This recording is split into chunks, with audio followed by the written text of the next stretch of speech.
모든 일을 원망과 시비가 없게 하라.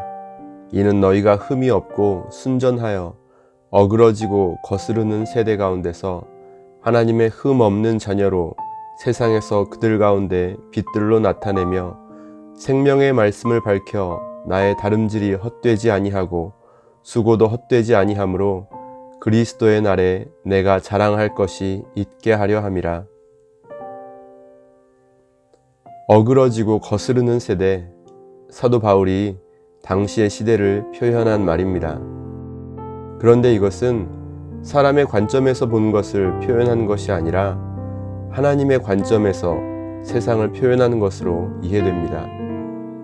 예수 그리스도를 통해 이 땅의 인류를 구원하시려는 하나님을 받아들이지 않는 세대, 사도 바울의 시대에만 국한된 표현이 아니라 바로 지금 이 시간을 공유하고 있는 여러분과 제가 살아가는 시대를 표현하기에도 부족함이 없어 보입니다. 모든 일을 원망과 시비가 없게 해야 하는 이유가 바로 여기에 있습니다. 무엇을 해도 원망이 나타납니다. 선한 의도로 시작한 일들도 원망을 받습니다. 사력 있게 배려해도 원망이 뒤따릅니다.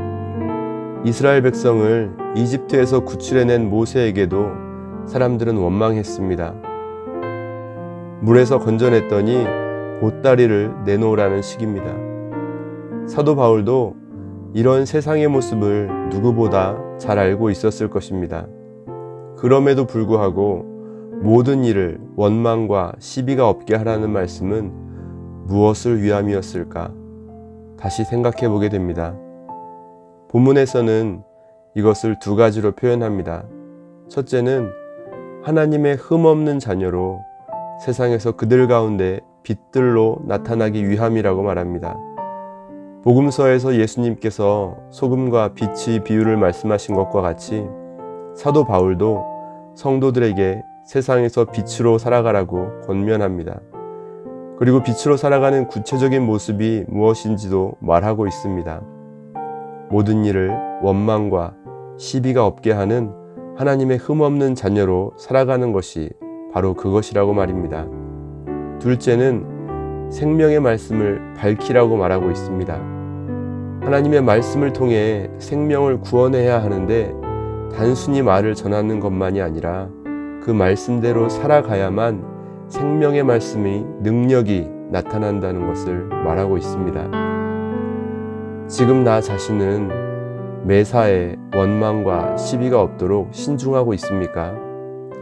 어그러지고 거스르는 세대의 한복판에서 하나님의 말씀이신 예수 그리스도와 그리스도의 몸인 교회와 그 지체인 나 자신이 세상의 빛이 되도록 말씀을 행하고 있습니까?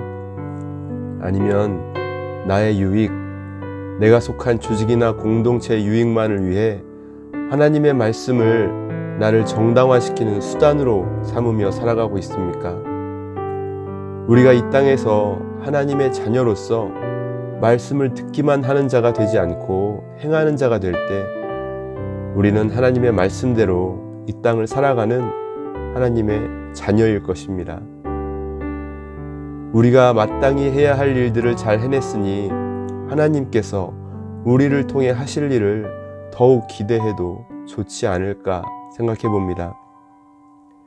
자녀들이 잘 자라는 것을 보며 기뻐하는 부모의 마음처럼 바울도 빌립보 교인들의 믿음이 올바르게 자라나는 것을 기뻐했습니다. 이것은 하나님께서 가장 기뻐하신 일이었겠죠. 하지만 사도 바울도 이를 자신의 자랑으로 삼고 싶어 했습니다.